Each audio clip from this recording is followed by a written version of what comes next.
Genuine. It's not something that just came to me very recently. Unfortunately, special interests who are supporting my opponent are attacking my record and spreading lies about me. Right. And I can tell you right now that I am committed. I'm proud to have the support of the United Mine Workers. I'm proud to serve this community. And I will listen. I will be an independent voice, someone that stands up for our workers and our families. We have a lot of good people here, hard-working, dedicated people who care about their communities, who want to do nothing more than provide for their families and give back to their communities. I'll be your senator in Columbus. I'll give you the representation you deserve in the Ohio Senate. Thank you.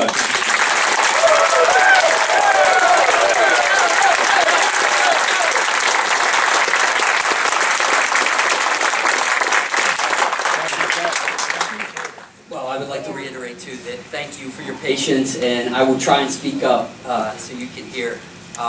I'm very proud of the support that I've received from the various people throughout the 30th Senate District.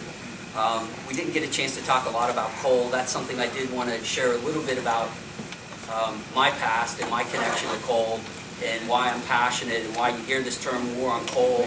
And some people say, Ted Strickland says, there's no war on coal. This is an issue with natural gas. I don't believe that's the case. And for me, it's particularly relevant because, you know, I grew up in a household where my dad was a UMWA miner, worked in a coal mine, had a good job till he was 9 years old. So I saw life with that job. And then throughout my teenage years, I saw what life was like without that good paying job. It was a very different experience. And it's one that I feel passionate about, especially having worked in the environmental field and knowing that we can use this great asset and we can do it in a safe and responsible manner. What this is a war on carbon. So make no mistake about it, we've got two fantastic energy opportunities, and we can do things here in Ohio. Some of these things are federal issues, but some of them are state issues. Ohio passed a law that said 25% of Ohio's utilities need to get their energy from renewables. There's nothing wrong with renewables, except they're expensive, because they're intermittent. That's not political, that's mathematical. I'm asking you to vote for me, to go to Columbus, to be that voice, to champion our energy assets, and to help bring prosperity and job growth back to our area of Ohio. Thank you.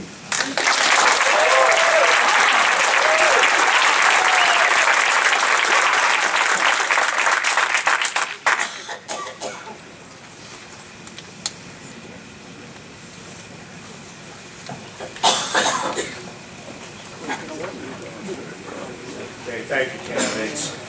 And finally, we have opening statements from our candidates vying for County Commissioner. Gentlemen, you have 1 minute for your opening statement. Commissioner Gentile. First of all, I want to thank you all for coming here, giving us the opportunity to speak.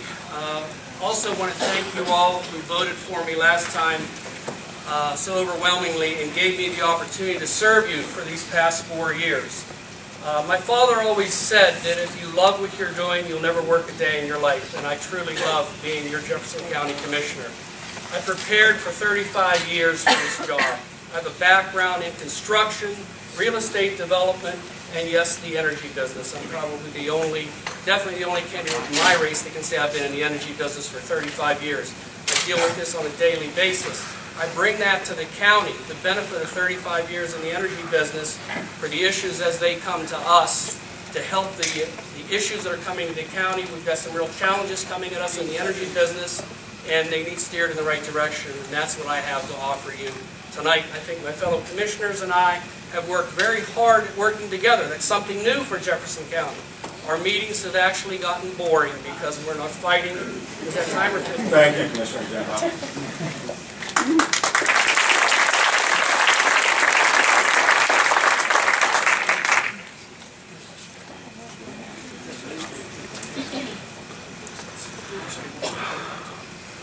Mr. Petrella.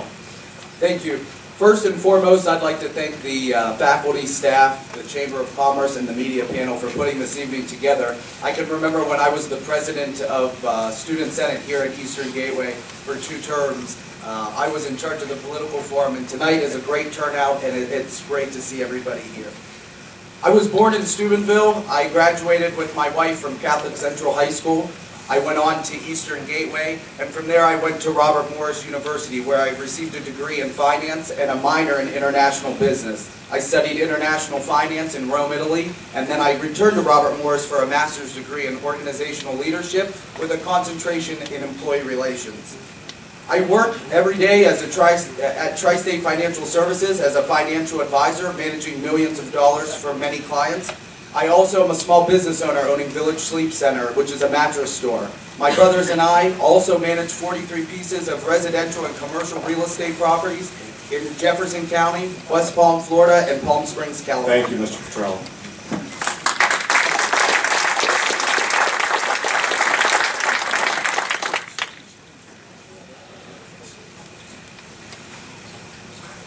Commissioner Maple.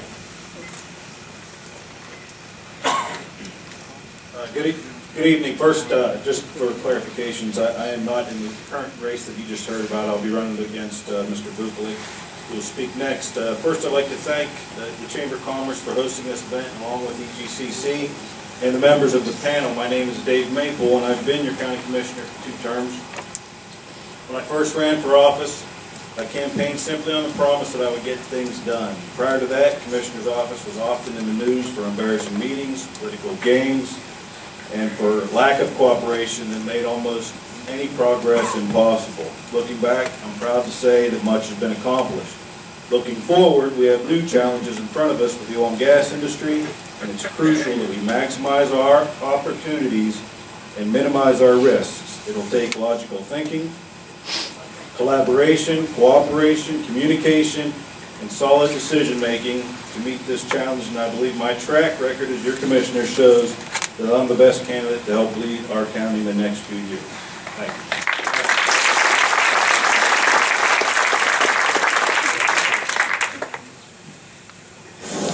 Mr. Hooker. I'm an Orthodox Christian who believes in God. My family, my wife, Cheryl, 31 years, raised 2 children, Dr. Valerie Buchlick and Vance. My opponent and his $5,000 campaign contributioners have attacked my family, and I do not appreciate it. I have made mistakes. I apologize for my mistakes, and my family has suffered for the mistakes I have made. Buchlick people are good people, and they're caring people. I owe taxes. I pay hundreds of thousands of dollars in taxes to this county. I am on a tax agreement with the treasurer and the auditor. I will pay my taxes in full. In closing, my opponent says he is a responsible person. I ask you one question. He has missed 30 meetings as your commissioner. Is that being responsible to the taxpayers of Jefferson County? Thank you.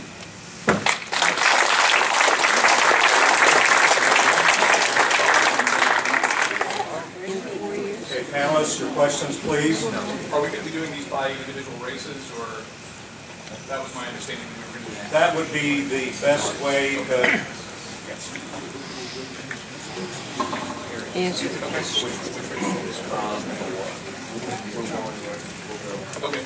Okay, we'll start with the race between Mr. Gentile and Mr. Petrella. And we'll start with Mr. Gentile.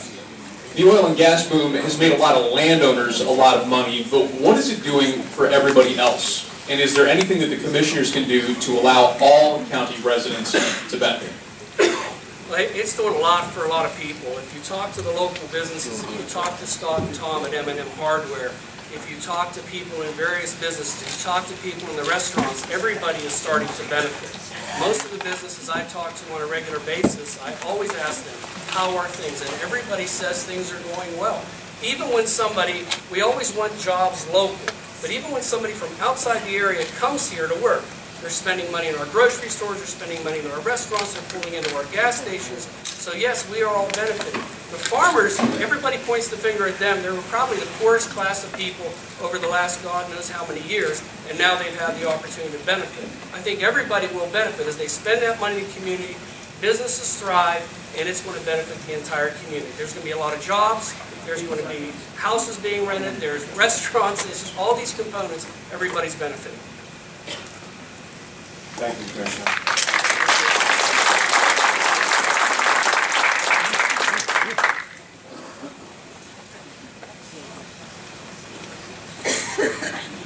I I can agree with my opponent there that everybody is starting to benefit from the oil and gas industry. I think it's a very exciting time. I think that energy itself is something that needs to be put back into the Commissioner's office.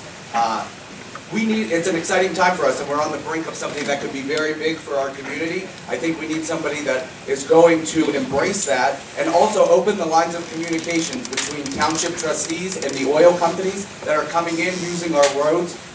Also with a countywide bed tax. There's a lot of rumors that we may be getting hotels that are not located in the city.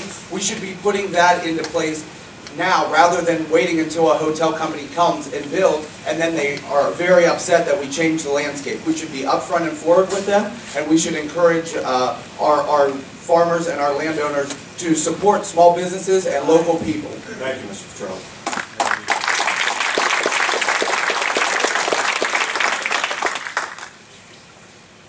That's not the rebuttal? That was correct. Next question, please. Okay, this question is for Mr. Petrelli. Do you agree with the county's recent decision to take over the Smithfield water system? And are you comfortable there was enough research done before that decision was made? What I can say about the Smithfield water situation is I do not feel that it is positive to turn water off to 400 citizens where there's babies and children and elderly who need water to survive. However, I think more research could have been done. It's a very sticky situation. I do support those who need water in the southern part of our county and who want the water. However, we have to respect these citizens that have been paying for our water district for 30-some years, that have been paying in, and listening to their concerns, because they continually are the one paying the bill. And I think that they should have a voice and representation. All they need is more transparency and to be welcomed in and say, here's where we're at, we understand your concerns, but this is what we can do to work together to come to a resolution on that. But I'm not for turning off water to 400 people that's stated. That's not true. Thank you, Mr. Petrelli.